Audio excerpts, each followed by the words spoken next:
Special എന്ന് പറയുന്നത് എൻ്റെ കയ്യിൽ കാണുന്ന ഈ കടച്ചക്കയാണ് കേട്ടോ. ഒരുപാട് ഹെൽത്ത് വൈസ് ഒരുപാട് ഗുണങ്ങളുള്ള ഒരു അടിപൊളി ഔഷധം തന്നെയാണ് എൻ്റെ കയ്യിൽ ഇരിക്കുന്നത് കേട്ടോ. അപ്പം നമുക്ക് ഇവനെ കൊത്തി അരിഞ്ഞ് നല്ലൊരു മെഴുക്കുവരട്ടിയോ ഉപ്പേരിയോ എന്ത് വേണമെങ്കിലും ചെയ്യാം. അമ്മയൊക്കെ ഇത് നന്നായിട്ട് വറുത്തരച്ച് കറി വെക്കൂട്ടോ. നല്ല ടേസ്റ്റാണ്, നല്ല ചിക്കൻ കറി പോലെ ഉണ്ട് കേട്ടോ. അപ്പം നമുക്ക് വേഗം ഇവനെ പരുവപ്പെടുത്തി എടുക്കണം. നന്നായിട്ട് കറ ഉണ്ടാവും കേട്ടോ. അപ്പം ഞാൻ ആദ്യം വെളിച്ചെണ്ണ തേച്ചിട്ടുണ്ടായിരുന്നില്ല. അപ്പം ഞാൻ വേഗം കയ്യിലും ആ ബോർഡിലൊക്കെ വെളിച്ചെണ്ണ ആക്കിയിട്ട് ഇതിനിങ്ങനെ വട്ടത്തിൽ അരിഞ്ഞിട്ട് പിന്നെ കുന അരിഞ്ഞെടുക്കണം കേട്ടോ. അപ്പം നിങ്ങൾക്ക് ഇഷ്ടമുള്ള പോലെ അതിനെ അരിഞ്ഞെടുക്കാം.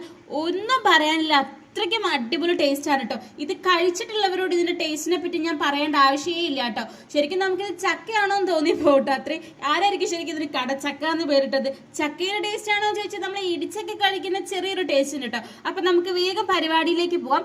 ആദ്യം തന്നെ കടുക് പൊട്ടിച്ചിട്ട് കുറച്ച് വെളുത്തുള്ളി ചതച്ചതും പിന്നെ പച്ചമുളകും ഇഞ്ചിയും പിന്നെ അതാ കുറച്ച് ചെറിയ ഉള്ളിയും കൂടെ മുറിച്ചിട്ടുണ്ട് കേട്ടോ. സോറി, ചെറിയ ഉള്ളി ഇല്ലാത്തതുകൊണ്ട് ഞാൻ വല്യുള്ളിയാണ് കേട്ടോ മുറിച്ചത്. അപ്പൊ ചെറിയ ഉള്ളി ആണെങ്കിൽ അത് ഗംഭീരമായിരിക്കും. പിന്നെ നമ്മൾ കുനുകുന അരിഞ്ഞിരിക്കുന്ന കടച്ചക്കയും ഇട്ടിട്ട് നല്ല മഞ്ഞപ്പൊടിയും കുറച്ച് ഉപ്പും കൂടെ ഇട്ടിട്ട് കുറച്ച് വെള്ളം കൂടെ ഒഴിച്ചിട്ട് കുറച്ച് നേരം മാത്രം വേവിക്കാൻ വെച്ചാൽ മതി. ഇത് പെട്ടെന്ന് വേവും. കുക്കറിലിട്ട് വിസിലടിക്കേണ്ട ആവശ്യമൊന്നുമില്ല കേട്ടോ. പിന്നെ കുറച്ച് ചിരവിയ തേങ്ങയും പിന്നെ ഞാൻ ഇട്ടിരിക്കുന്ന നമ്മുടെ ഉണക്കമുളക് ക്രഷ് ചെയ്തില്ലേ അതും കൂടെ ഇട്ടിട്ട് നന്നായിട്ട് അങ്ങോട്ട് അടച്ചു വെച്ച് വേവിച്ച് കഴിഞ്ഞാൽ നമ്മൾ അടിപൊളി കടച്ചക്ക തോരൻ ഇവിടെ റെഡി ആയിട്ടുണ്ട്. ഇതിന്റെ ഔഷധ ഗുണങ്ങളെ പറ്റി പറയുകയാണെങ്കിൽ നിരവധിയാണ്. നിങ്ങളൊന്ന് ഗൂഗിൾ സെർച്ച് ചെയ്ത് നോക്കുക.